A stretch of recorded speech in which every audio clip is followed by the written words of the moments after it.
So today we're working through this problem, the diameter of a binary tree. So given the root of a binary tree, we need to calculate the diameter. And if you remember, the diameter of like a circle is like the path from this end to this end, so the longest path. So we are doing that but with the tree. So it's stating that the diameter of a tree is the length of the longest path between any two nodes. So this path may or may not pass through the roots. So what this means is the longest path is, for this example, is this path. Or it could be this one, doesn't matter. And why it is saying that it may not pass through the root is that, so let's say if you have like more and more and more and more people down here, your longest path would basically like be like this path out here, but not exactly from this to this. So you could imagine like you have a really long tree down here. It doesn't necessarily be from the root, so it could be like this or like, I don't know, here or whatever. So that is what it means. And then the length of the path between two nodes is the number of edges. So basically we're counting just the edges here. So for this tree, that would be 3. Or you could do this as well. So that's 3. All right.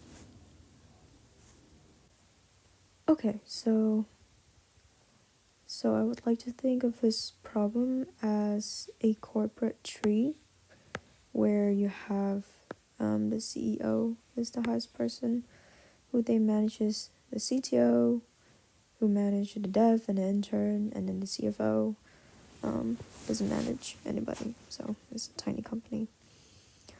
So in reality, if you would have calculated the longest chain of command, like the deepest chain of command from this department going to this department, you will need to keep track of like how many people does the CTO manage and how many people does the CFO manage.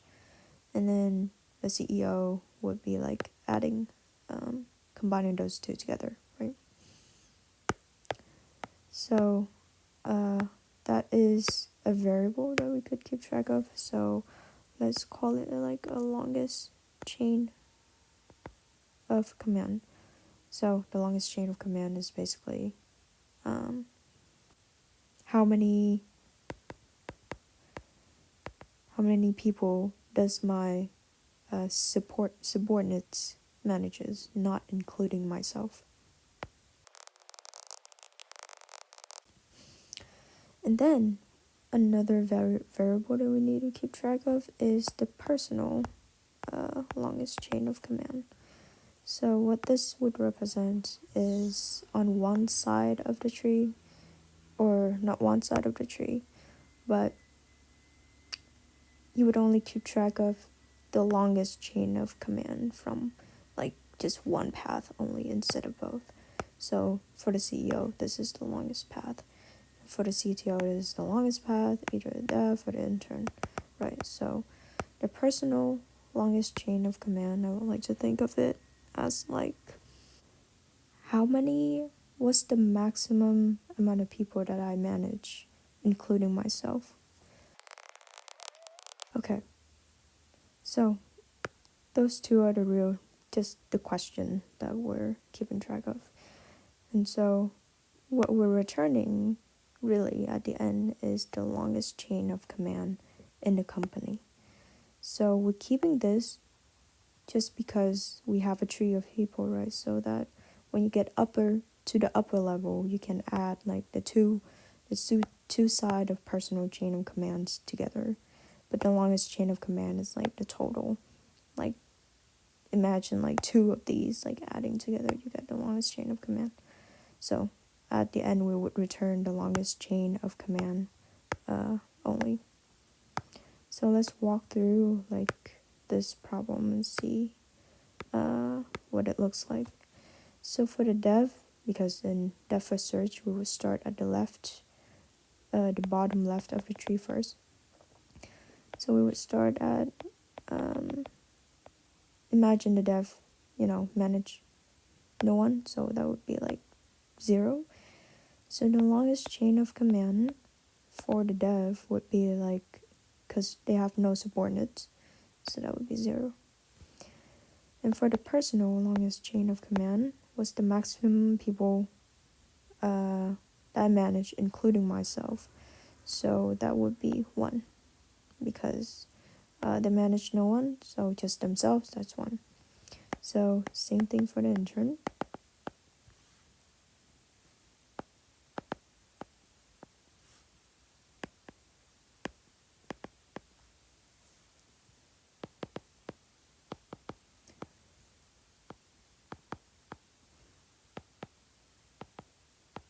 Same thing for the CFO as well.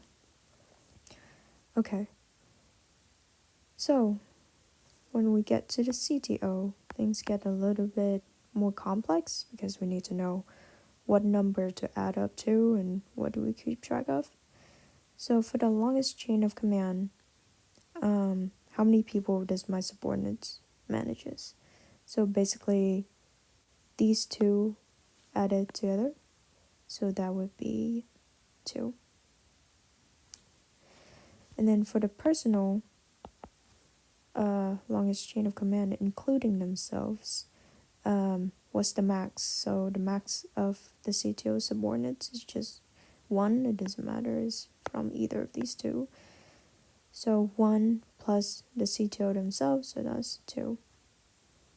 So again, the longest chain of command is the maximum for the CTO is the max. Is the total of these two add up together. So the dev and intern add up together. And then once we get to the CEO, the longest chain of command is these two add up together. So their personal add up together, and that's 3. And then the CEO's personal chain of command is whichever is the max. So the CTO is of course the max, so that's 2. And the CEO need to add in themselves as well. So 1 plus 2, that's 3. So what we're returning is the longest chain of command in the entire corporation, right? So we're returning this one. Okay, so let's walk through a more complex problem out here. So let's rewrite the variable, so the longest chain of commands, in a more like concise way. In a more concise way, what we can do is the maximum of the current longest chain of command, and then the left subtree and the right subtree added together. So the longest chain, how many people does my subordinates, both of my subordinates manages? So that would be like left plus right. And then the personal longest chain of command would be like the maximum amount of people that I manage. So that would be the max of the left or the right subordinates, including myself. So let's write it as that. Okay, so let's walk through the problem. And remember, DFS, we're starting at the bottom left first, whatever the node is. So the longest chain of command for this person, because they manage no one. Imagine 0, 0 over here.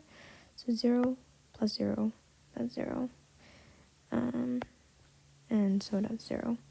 And the personal is the maximum that they subordinates manages plus themselves, so that's 1. And then we go up to this node right here, the longest chain of command, is left plus right. So because this one is 0, so we're taking 1 out here. So we're taking the subordinate's personal longest chain of command. So that would be 1. And then their personal would be themselves plus whichever is the max. So that would be 1 plus the 1 right here. So that's 2. And then we would then go to this node right here. The longest chain of command is 0 because they manage no one, and the personal is 1. Then we go up to this node right here.